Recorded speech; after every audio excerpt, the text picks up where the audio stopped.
प्रतिजन के बारे में पढ़ चुके हैं कि प्रतिजन किस तरीके से प्रतिरक्षी का निर्माण करते हैं और उसके कौन कौन से प्रकार होते हैं। ठीक है, आज हम बात करेंगे प्रतिरक्षी क्या होती है। तो देखो, प्रतिरक्षी होती क्या है। प्रतिरक्षी एक विशेष प्रकार का प्रोटीन है और उस प्रोटीन का नाम क्या है, उस प्रोटीन का नाम है गामा ग्लोबुलिन। ठीक है, तो ये प्रोटीन करती क्या है, ये प्रोटीन क्या करती है, प्रतिरक्षी का निर्माण करती है। और होता कैसे इनका निर्माण, प्लाज्मा कोशिकाओं के द्वारा। किसके द्वारा होता है, प्लाज्मा कोशिकाओं के द्वारा। प्रतिरक्षी क्या होती है, गामा ग्लोबुलिन होती है और इनका निर्माण किसके द्वारा होता है, प्लाज्मा कोशिकाओं के द्वारा। और इन प्रतिरक्षी को ही हम आईजी भी कहते हैं। क्या कहते हैं, आईजी। आईजी का मतलब क्या होता है, इम्यूनोग्लोबिन। ठीक है, अब ये देखो कि जो प्रतिरक्षी होती है उसका जो एक पार्ट होता है, हमने देखा था, जैसे मान लो ये प्रतिरक्षी है, इसके पास एक विशेष प्रतिजन ही आके जुड़ता है। तो प्रतिरक्षी का वह भाग जो एंटीजन से क्रिया करता है वो क्या कहलाता है, ये वाला पार्ट, ये वाला पार्ट कहलाएगा पैराटोप। क्या कहलाता है, पैराटोप। पैराटोप क्या होता है कि प्रतिरक्षी का वह भाग जो किससे क्रिया करता है, एंटीजन से क्रिया करता है। अब जो हम प्रतिरक्षी की अगर बात करें तो प्रतिरक्षी 4 संरचनात्मक इकाइयों से बनी होती है। मतलब जो एक प्रतिरक्षी होती है उसके अंदर 4 पार्ट होते हैं। एक प्रतिरक्षी के 4 पार्ट है। ठीक है ना, उसमें कौन कौन से पार्ट होते हैं, 2 तो होते हैं H और 2 पार्ट होते हैं L। ठीक है, कौन कौन से, 2 तो होते हैं H और 2 होते हैं L। अब जो प्रतिरक्षी है, इधर देखो ये कैसी है, इसकी संरचना वाई जैसी है कि नहीं है, वाई आकार की होती है। इसके अंदर एक पार्ट तो ये वाला आ गया और एक पार्ट ये दोनों क्या है, ये भारी पार्ट है। और जो भारी पार्ट होते हैं उनको हम कहते हैं बड़ी लाइनों को H। ये भारी है और क्या है, बड़ी है। ठीक है ना, और जो 2 हल्की है और छोटी है, ये वाले पार्ट कहलाते हैं L। क्या कहलाते हैं, L। मतलब एक प्रतिरक्षी के अंदर 2 तो H है जो क्या है, भारी और बड़ी लाइनें होती है, और 2 L है जो छोटी और हल्की पॉलीपेप्टाइड श्रृंखला है। क्या है ये पॉलीपेप्टाइड श्रृंखला होती है। अब आपको ये बात पता चल गई कि प्रतिरक्षी कैसी होती है, वाई आकृति की होती है। इसके अंदर 2 H होते हैं और 2 L पॉलीपेप्टाइड श्रृंखला होती है। और एक प्रतिरक्षी अणु 2 समान अर्धांश, मतलब ये 2 समान अर्धांश है ना, एक हिस्सा तो ये वाला है और एक हिस्सा ये वाला है। एक प्रतिरक्षी 2 समान अर्धांशों से मिलके बनी है। ये बात क्लियर हो गई। ठीक है, अब इसके अंदर क्या होता है, एक H, एक अर्धांश में एक H होगा और एक L होगा, और पूरे के अंदर 2H 2L। ये तो समझ में ही आ गया।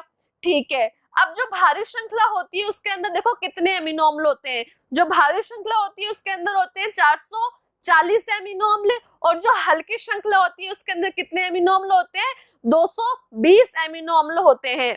और ये प्रतिरक्षी है, इसके भी 2 भाग होते हैं। कौन कौन से भाग होते हैं, एक तो देखो वो भाग जहां एंटीजन आके जुड़ता है। ठीक है, एक प्रतिरक्षी का तो वो भाग जो वहां एंटीजन आके जुड़ता है, यहाँ NH2 समूह होता है। क्या होता है, NH2 समूह है। इसी को FAB भी कह सकते हैं। ये पार्ट होता है अस्थिर भाग।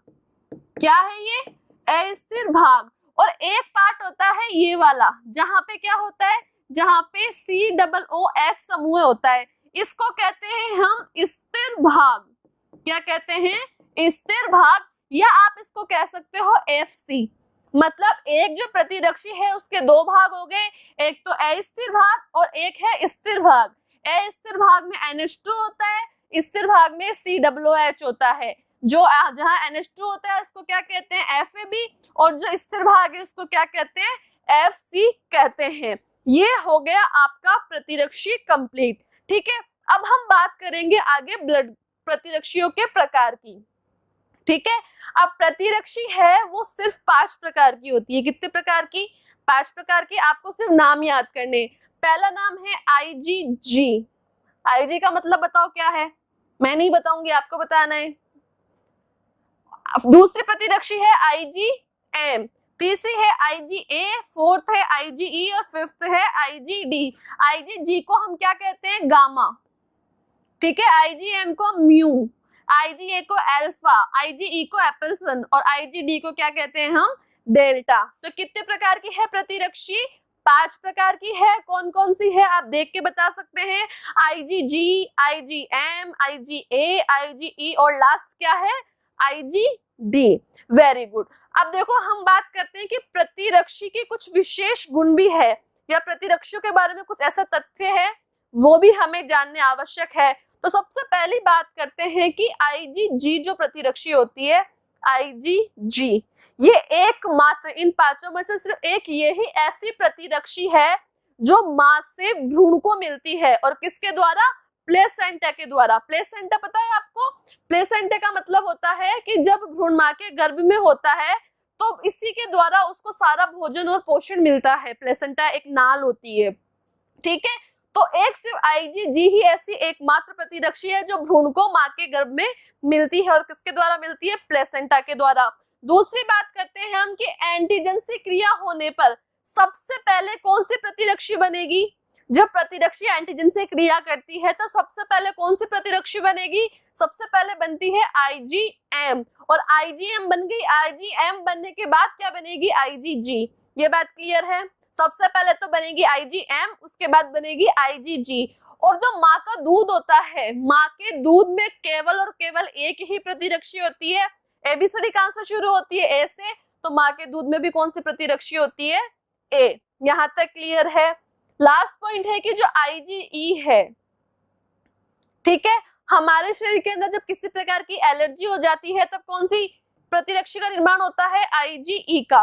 किसका निर्माण होता है? IgE का। ये बात क्लियर हो गई? यहां तक कोई दिक्कत नहीं है? अब आगे हम बात करते हैं ब्लड की, रक्त समूह की। तो देखो रक्त समूह की खोज किसने की, मतलब किसने बताया कि इतने प्रकार के रक्त होते हैं? ये बताया कोल्ड स्टीनर ने। किसने बताया? कोल्ड स्टीनर ने सन 1901 के अंदर। और इन्होंने 3 प्रकार बताए समूहीकरण करके, ABO। क्या बताया? कि जो रक्त है उसका समूहीकरण क्या होता है कि ABO प्रकार का रक्त पाया जाता है। अब इन्होंने कैसे बताया? तो देखो इन्होंने बताया कि जो हमारी RBC है, हमारे जो लाल रक्त कणिकाएं हैं, इसके ऊपर 2 प्रकार के प्रतिजन पाए जाते हैं। 2 प्रकार के प्रतिजन या एंटीजन पाए जाते हैं, उनका नाम है A और B। तो इस आधार पर उन्होंने बताया कि जो ब्लड ग्रुप है वो 4 प्रकार का होता है। कितने प्रकार का? 4। किस आधार पर? एंटीजन A और B की उपस्थिति और अनुपस्थिति के आधार पर। 4 कैसे? देखो पहला एंटीजन तो वो हो सकता, मतलब पहला ब्लड ग्रुप तो वो हो सकता है जिसके अंदर केवल और केवल A पाया जाए, एक जिसमें केवल B पाया जाए, एक जिसमें A और B दोनों हो, और 4th ऐसा हो सकता है जिसके अंदर दोनों ही नहीं हो। तो इस आधार पर ब्लड कितने प्रकार का हो गया? 4 प्रकार का हो गया। कौन कौन सा? A, B, AB और O। सॉरी, ये रहा A, B, AB और O। 4 प्रकार का ब्लड ग्रुप हो गया। लेकिन हमारा जो ब्लड है, ब्लड के अंदर जो RBC लाल रक्त कणिकाएं पाई जाती है, उस पे एक विशेष प्रकार का कारक और पाया जाता है। उस कारक का नाम है RH कारक। क्या नाम है? RH कारक।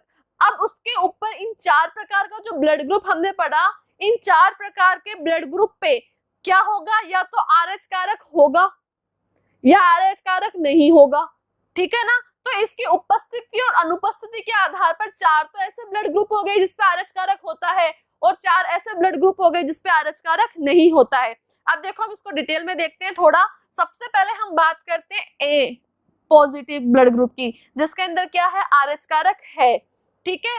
अब देखो आपको ये पता है कि जो भी जीन होते हैं वो 2 होते हैं, युग्म में पाए जाते हैं। तो A प्लस के लिए क्या होगा? या तो IA होगा, या IA या IA, ठीक है।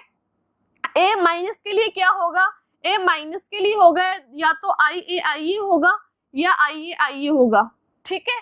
कहने का मतलब ये है कि जो ब्लड ग्रुप A है उसके अंदर क्या होगा? उसके अंदर प्रतिजन क्या पाया जाएगा? A पाया जाएगा, ठीक है। जो ब्लड ग्रुप B है, B के अंदर कौन सा प्रतिजन होगा?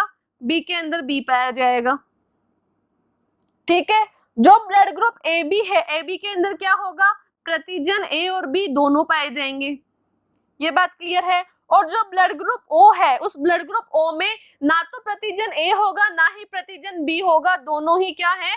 नहीं होंगे। ये बात क्लियर हो गई? अब जो प्रतिजन पाए जाते हैं उस पे हमें ये देखना होता है कि RH कारक है कि RH कारक नहीं है। ये बात समझ आई क्या? हमें ये देखना होता है। तो अब देखो जो ब्लड ग्रुप है ए पॉजिटिव, पॉजिटिव का मतलब इस पे आरएच कारक है तो ही पॉजिटिव है ना, मतलब इस पे आरएच कारक उपस्थित हुआ, ठीक है। अब बात करते हैं एम नेगेटिव, ए नेगेटिव मतलब इस पे आरएच कारक नहीं है, मतलब आरएच कारक अनुपस्थित है। फिर बी पॉजिटिव का मतलब हो गया इसमें उपस्थित है, और बी नेगेटिव का मतलब इसमें अनुपस्थित है। इसके बाद ए बी पॉजिटिव में उपस्थित है तो ठीक है, ए बी माइनस मतलब नेगेटिव अनुपस्थित है। ओ पॉजिटिव का मतलब हो गया इसमें आरएच कारक पाया जाता है, और ओ माइनस का मतलब इसमें आरएच कारक नहीं पाया जाता। ये बात क्लियर है, ठीक है। अब देखो कि जो ब्लड ग्रुप होता है, ब्लड ग्रुप के अंदर जो भी एंटीजन होती है उस एंटीजन का जस्ट उल्टी पाई जाती है प्रतिरक्षी। कैसे? देखो यहाँ ब्लड ग्रुप ए है, क्या है ब्लड ग्रुप ए, इसका मतलब इसके अंदर कौन सा एंटीजन है, इसके अंदर एंटीजन ए है, ठीक है। लेकिन इसके अंदर एंटीबॉडी कौन सी है, इसमें एंटीबॉडी पाई जाएगी बी, स्मॉल बी, ठीक है। अब यहाँ देखो ब्लड ग्रुप है बी, इसमें प्रतिजन तो बी है लेकिन इसके अंदर एंटीजन, एंटीजन तो क्या है बी, लेकिन एंटीबॉडी इसमें बी नहीं होगी, वो होगी ए। ये बात क्लियर है। अब यहाँ देखो ब्लड ग्रुप ए बी के अंदर कौन सा प्रतिजन है, ए और बी दोनों है, लेकिन अब देखो यहाँ ए भी है और बी भी है, इसका मतलब जो प्रतिरक्षी एंटीबॉडी बनेगी उसमें ना तो ए होगी और ना ही बी, दोनों ही नहीं होगी। अब यहाँ देखो जो ब्लड ग्रुप ओ है, ब्लड ग्रुप ओ के अंदर ना तो एंटीजन ए है ना ही एंटीजन बी है, इसका मतलब जो एंटीबॉडी बन रही है उसके अंदर दोनों की दोनों प्रतिरक्षी पाई जाएगी, ए भी होगी और बी भी होगी। ये बात क्लियर हो गई क्या? ये पूरा का पूरा आपका ब्लड ग्रुप है। यहाँ तक कोई समस्या? ठीक है, तो यहाँ तक आप पढ़ के आना। इसके बाद आपकी अब तक जो भी पढ़ा दिया इस चैप्टर में, इसका एक क्विज लिया जाएगा, अच्छे से पढ़ के आना है, सारे क्वेश्चन अटेम्प्ट करने हैं। Thank you.